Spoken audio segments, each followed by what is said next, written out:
किसी ने ठीक ही कहा है, जब जागो तभी सवेरा। एक और चीन अपने स्ट्रिंग ऑफ पर्ल्स नीति के अंतर्गत एक के बाद एक कई देशों को बर्बाद करने पर तुला हुआ है, जिसके अंतर्गत श्रीलंका पहले ही विनाश के मार्ग पर अग्रसर है, तो वहीं नेपाल अब उस दिशा पर आगे बढ़ चुका है।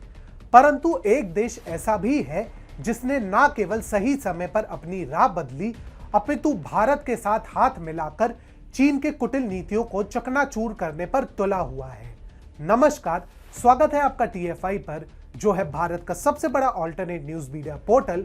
और मैं अनिमेश पांडे आपको अवगत कराऊंगा कि कैसे भारत और बांग्लादेश ने मिलकर एक ही दांव में चीन के स्ट्रिंग ऑफ पर्ल्स नीति का सर्वनाश कर दिया है।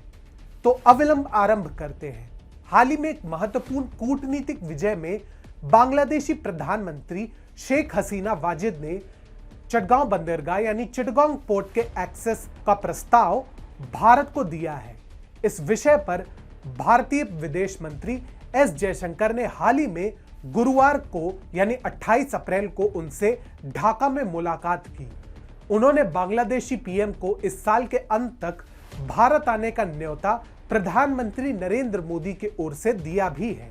यह प्रस्ताव बांग्लादेश ने भारत को ऐसे समय में दिया है जब चीन अपने बेल्ट एंड रोड इनिशिएटिव के जरिए भारत के पड़ोसी देशों में अपनी घुसपैठ बढ़ाने की कोशिश में लगा हुआ है।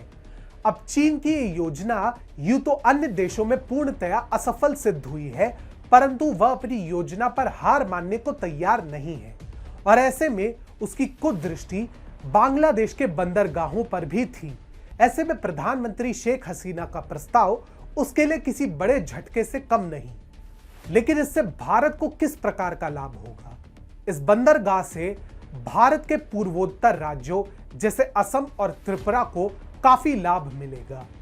बैठक के दौरान प्रधानमंत्री हसीना ने कहा कि दोनों देशों की कनेक्टिविटी को और बढ़ाना होगा। उनके प्रेस सचिव एहसानुल करीम ने बताया कि प्रधानमंत्री शेख हसीना ने जयशंकर से बताया कि आपसी लाभ के लिए कनेक्टिविटी को बढ़ाने की आवश्यकता है। ऐसे में बांग्लादेश के दक्षिण पूर्वी चटगांव बंदरगाह का उपयोग करने से भारत के पूर्वोत्तर क्षेत्र को विशेष रूप से लाभ होगा। परंतु बात यहीं तक सीमित नहीं है। शेख हसीना ने बांग्लादेश और भारत के बीच सीमा पार मार्गों को फिर से शुरू करने की बात की है, जिन्हें 1965 के भारत पाकिस्तान युद्ध के दौरान बंद कर दिया गया था। उस समय बांग्लादेश पाकिस्तान का हिस्सा था, जिसे पूर्वी पाकिस्तान के नाम से भी जाना जाता था।